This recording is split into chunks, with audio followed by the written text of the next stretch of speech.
Hey everybody, this is Perch. Continuing the theme of what would you do if you wrote characters, even though I'm not a writer and mostly have bad ideas. Here is a mail. It says, "Dear Perch, appreciated your video on Green Lantern and the Flash. That was one of your better videos. Thank you. Sure, whatever appeals to you. I'm curious what you would do with characters like Nightwing and I don't like Nightwing. We'll get to that in a moment. Characters like Nightwing and Daredevil. If you think about it, these characters are street level heroes, basically modest form of agility and some other superpowers that are not terribly physical, going up against characters who can throw buildings around. It feels like Marvel and DC really never know what to do with Nightwing and Daredevil, and instead resort to cheap plots that play into hacky parts of their personality, like Daredevil goes to be a lawyer again. Well, I mean, he is a lawyer, so I don't know if that's um, I don't I don't know if that's a great example there, but okay. Um, and Nightwing is always discovering some unknown secret about his past that really doesn't change anything. How would you breathe life into these characters? Okay, I'll take that challenge. Kind of as I referred to earlier, I don't terribly like Nightwing. Nightwing is not one of my favorite characters, and he is a beloved comic book character for a lot of you. And so I know I just lost like 200 subs from just making that comment alone, but he's never really appealed to me. I've sold plenty of Nightwing comics to other people though, and so I do. What does appeal to me is the money I've made off the character. So I'll go with that. But in general, I don't know why. Well, actually I do know why. Why is because he was Batman's sidekick, and then Batman got like 50 other sidekicks, and then he's part of the Bat family, but he's doing his own thing. He kind of referenced it in the mail. It feels like with Nightwing, more so than Daredevil, they're stuck in a just a rut of stories. I didn't like that Rick Grayson or that storyline where he lost his memory. I didn't like that one, but I will give it credit. At least it felt like they're doing something marginally new with a character. I think that the problem I have with Nightwing is that it's like, oh, we discovered that there's a cousin to the people who've killed his parents, and the cousin is now, they doing something. I don't know. It just and then they've leaned in a little bit too hard to the, Eddie's got a great ass and women like it. I don't know.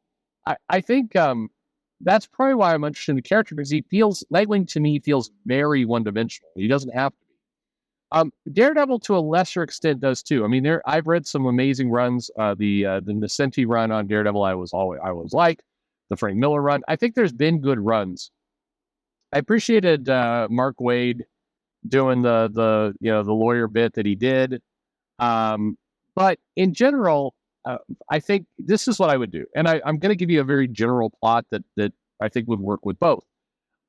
What I think first needs to happen is you kind of need to acknowledge. You don't need to make a story about it, but you kind of need to acknowledge the fact that yeah, if Daredevil went up against the Wrecking Crew, in theory he's outclassed from a power set, and he could still survive. They've done stories, by the way, where he has against characters like that, but he's got kind of his radar sense and he's got his agility and strength, but he is outclassed in terms of power set. And Nightwing as well. He's again got agility, got some charisma, got some leadership skills. But if you throw Nightwing up against, Darkseid, it's not going to go well. And so whenever DC does try and thrust the character, or Marvel try put the character in a situation where it's like Nightwing is a natural leader. Look, he's got the entire Justice League listening to him. Well, sure, you're showcasing the leader capability there, but you still, you're still talking to a bunch of gods who can throw things around. I understand comics are not just about that power set, but there's still there's just still an issue there. And from a tactician standpoint, it doesn't make a whole lot of sense why, you've got a bunch of DC characters, including ones like Mr. Terrific, who from a tactical standpoint should be able to run circles around Nightwing. But anyway, be that as it may, we could argue about that all day.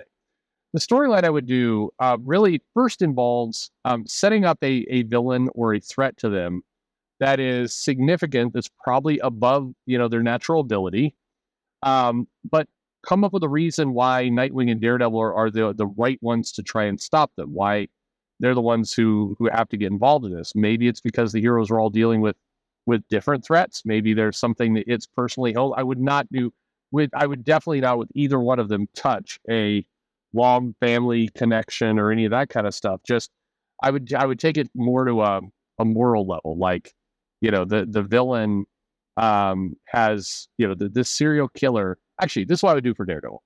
Actually, or Nightwing. In their established neighborhoods, a serial killer who is probably has a power set. Maybe it's a power set that's like super creepy, can be invisible, therefore can sneak up on victims really easily, and just has some skills there. It's going to take invisible may not work with Daredevil, but anyway, but can dull the sentences, and is killing a lot of people, in their neighborhoods. And this villain is connected or protected by a really big bad, like in Marvel's case, like it's somebody that kind of Ultron or Loki has got under their wing, or it's somewhere along the lines of it's not an easy solve, and yet it doesn't rise to the occasion of vampires are invading the Earth or satellites are falling down, and Amanda Waller's doing some bullshit again, and you got like the entire world in jeopardy. This is a serial killer who's killed, I don't know, like 12 people, but is using a power set to do it, is severely threatening, feels, immune, basically. Feels like they're flying under the radar where heroes are going to take notice and help because people die all the time. But, it's not anything that the police could deal with. So you get the character involved in this. But I would do a long arc, and I would take a almost Silence of the Lambs approach to the story in both cases. I wouldn't have it be comedic. I'd have it be kind of a descent into dread. I would be looking at Silence of the Lambs, True Detective, shows like that in terms of the mood and the feeling you want to get with both these titles, where you want to have this character have to kind of descend into darker and darker and darker territory, not impact their personality. One of the great parts about this storyline would be, show how the character can go down into darkness and not lose themselves. I don't want to see like suddenly a subplot of, Daredevil's getting more vicious or Nightwing's lost his smile and any of that shit. I want to see kind of their hope, their optimism, their determination continue to shine through this storyline. But I would run it like a thriller, like there's some major threat here, and, the rest of the heroes are busy doing bigger things, and this is a job for me. And, the realization as you step more and more into it that, the hero is outclassed, that this is, a bigger challenge than, what Daredevil or what Nightwing could take on, but they're not giving up now. They're deep into it. They're gonna see it through. That's the angle I would go with. And I would throw some villains along the way. Again, you could do some kind of B-level villains or people that have powers that kind of, again, outmatch a little bit, but they're dumb. This is where you would bring in Stiltman. I know Daryl's fought him before, obviously. Maybe not Stiltman, but I mean, you get some false trails, because what's also important here is the villain in this case is, as serial killer, is super clever, good at hiding themselves, has a power set that helps them with what they're doing with the murder. And you have this character throw the hero on some, false leads around maybe, more powerful villains than the character could do. But really I'd try to do, 12 to 18 issues. 18 would be ideal. You get 2 trades out of it. And I would really kind of push home the idea of this is a dangerous situation. Character got in a little bit over their head. There's something personal at stake, their community, the people they care about. It is, it's got a real sense of, again, you got to nail that True Detective, Silence of the Lambs kind of feel of foreboding doom as you go forward. Bring in some bigger characters to throw some twists in there. Again, you do the connection to a bigger villain. But through it all, the portrait you're trying to do of these characters is you're trying to nail determination. This is a character who won't give up. This is a character who knows, I really like playing with the idea of the character is outmatched. The character realizes they get into it, but they're so deep now they can't stop, that, this is an area where you'd want to bring in Thor to just, clean this shit out. But but you can't. And so how are we going to kind of finish the mission? And maybe even, you dive into some hopelessness aspects of it so you could further contrast the hero's determination. Like, it becomes clear at some point that, the villain has killed, like maybe this whole thing gets kicked off, but the villain has kidnapped another victim, and, you're racing against clock to try and save, the person who's been abducted. And you realize kind of late in the game, 3/4 into it, that, it is too late. The person has been killed. The serial killer has struck again. But the characters, they're all the more determined to see it through. Not that you'd ever write a story where the character's like, oh, I guess that character's dead. We'll just give up. But just, that really the determination's really got to come through, the grit. And I think that's what I would do. I try and make it a dark story in terms of visuals. Get an artist. I know several of you are not as fond of the person, but I would love to see, you put John Romita Jr. on a Daredevil book or a Nightwing book and really go in with inks. Get somebody else to ink it.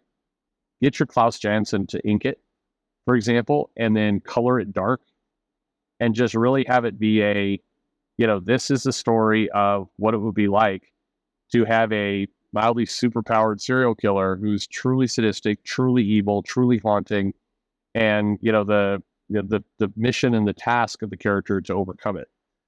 That's a story I would want for both. I'd like to see it. It's definitely dark. I think there's lighter stories you could do and you should do at different times, but we've seen a lot of those for both these characters. So let's see something that is like very gripping, very dangerous. That's what I would want. What do you want? Let me know in the comments below. Like and subscribe, of course. And thanks for listening.